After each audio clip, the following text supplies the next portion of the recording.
Ok, ação. Foi som? Tá modulando aí direitinho o som? Ok. Dá uma atenção, silêncio no set, por favor. Gente, estamos aqui para encerrar o ciclo da nossa 47ª oficina que a gente realizou aqui em São João, que foi uma delícia. Em primeiro, eu vou fazer os agradecimentos depois, né, Ju? Antes de começar o filme com todo mundo.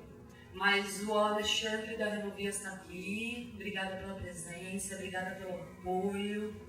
Nosso parceirão aí que torna tudo isso possível. Melhor do que encerrar um ciclo é conseguir fazer ele com chave de ouro, né? Encerrar com chave de ouro. Eu sou super suspeita para falar dos filmes e para falar de vocês, mas qualquer hora eu vou acabar falando. E hoje eu tenho a imensa alegria de receber aqui no bate-papo para fechar o nosso ciclo de troca de experiência nesses últimos 11 dias, Carlos Miranda, um jovem aventureiro que começou antes da gente imaginar que a gente chegaria aqui, que a gente iria mexer com o cinema, um cara que foi,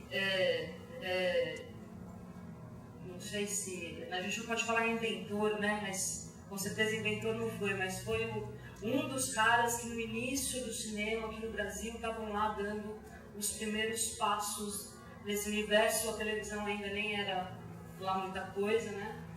E além de... não existia, né? Mas você acompanhou, né? O Carlos acompanhou o nascimento da televisão, a entrada do cinema no Brasil, trabalhou com grandes feras naquela época, foi um pouco de tudo, trabalhou na parte da maquinária, na produção, fez um pouco de produção de elenco também, né? Ia atrás de atores. Depois acabou ele mesmo virando um ator, um personagem marcante da primeira série produzida no país, para a televisão brasileira, um filme também que foi muito marcante. A gente teve o prazer de ter um grupo que fez um documentário sobre ele na oficina, a gente vai assistir daqui a pouco. Então, para a gente continuar essa troca de experiência, nada melhor do que ter aqui um cara que acompanhou tudo isso antes da gente um dia pensar em pegar numa câmera. Eu queria que vocês recebessem com carinho Carlos Miranda.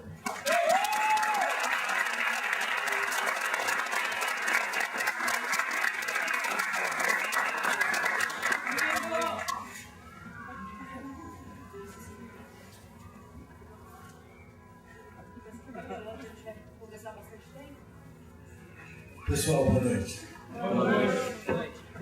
Olha, é um pouco difícil falar da gente mesmo, mas eu gostaria de, em primeiro lugar, mostrar que eu aprendi também com os colegas. O primeiro diretor de fotografia que eu conheci chamava-se Edgar Brasil, depois o Eixo.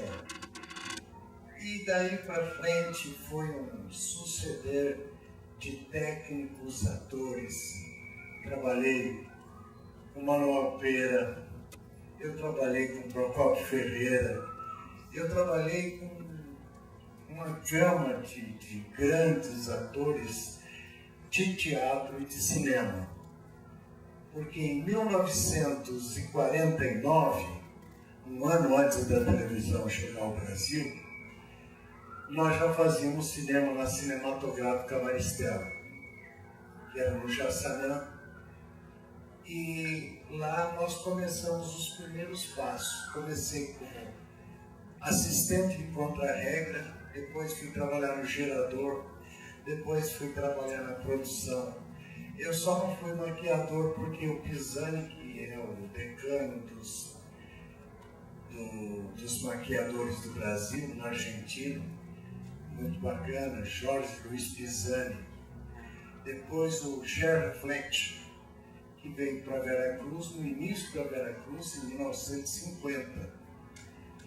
Então lá nós conhecemos também o pai dos montadores, porque hoje é diferente, hoje é computador, naquela época a velha moviola que a gente se identificava para montar um filme. E lá eu conheci também Onfer Rich, Bob Hope, os ingleses. Depois vieram os italianos, Luciano Salsi, e uma gama de técnicos e atores. E o Luigi Pichi. Luigi Pichi, ele veio como pintor de cenário e se tornou um ator. E o Cury, Walter Cury, ele elegeu o Luigi Pichi como o galã diferenciado.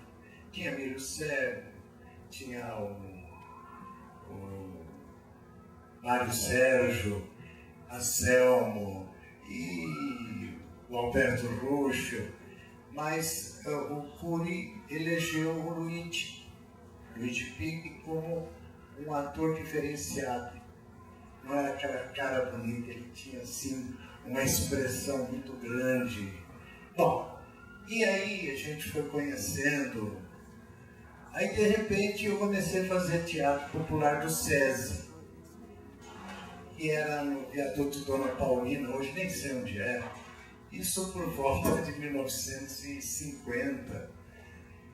E nós começamos a fazer teatro popular do SESI, porque antigamente as indústrias de São Paulo eram obrigadas a ter um palco, ou melhor, um teatrinho, para que lá fossem encenar peças, como nós chamamos hoje, digestivas.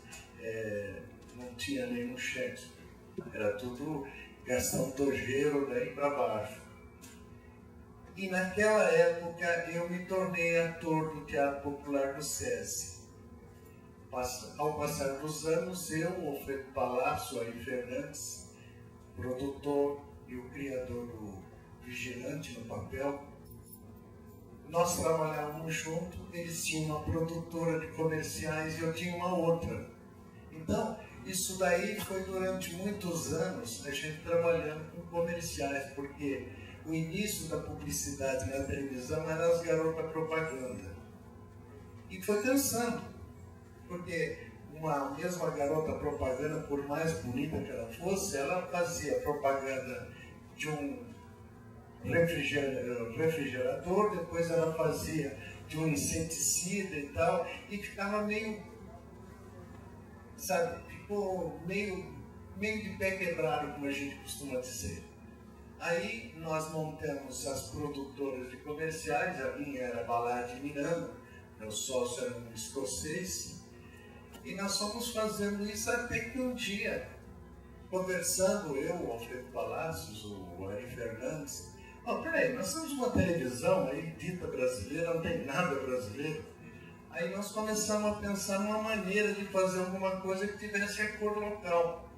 Tivesse Zé, João, entendeu? São Paulo, Rio, Bahia, não tinha nada, era tudo estrangeiro. Os atores também tinham nome que a gente não sabia nem soletrar, quanto mais falar o nome dele. E não tinha nada brasileiro. Foi daí que surgiu a ideia de se fazer uma série para televisão. Outra loucura. Nós não tínhamos dinheiro, como sempre, né? O cinema brasileiro hoje existe. Além de incentivo, hoje há uma facilidade maior de se fazer cinema. Naquela época não havia nada disso. Então, a luta começou a gente fazendo, primeiro, comerciais para poder ter um troco, para comprar o negativo, que era o mais caro do cinema brasileiro, não sei hoje. Era o negativo. E só a Kodak tinha. E a Kodak era dirigida por um cidadão que era diretor da Screen Dreams, que era a distribuidora de todos os filmes de televisão na América Latina, inclusive do Brasil. Então nós já tínhamos uma pessoa que não gostava nada da ideia que nós tínhamos de fazer alguma coisa brasileira para a televisão. E sofremos muita pressão.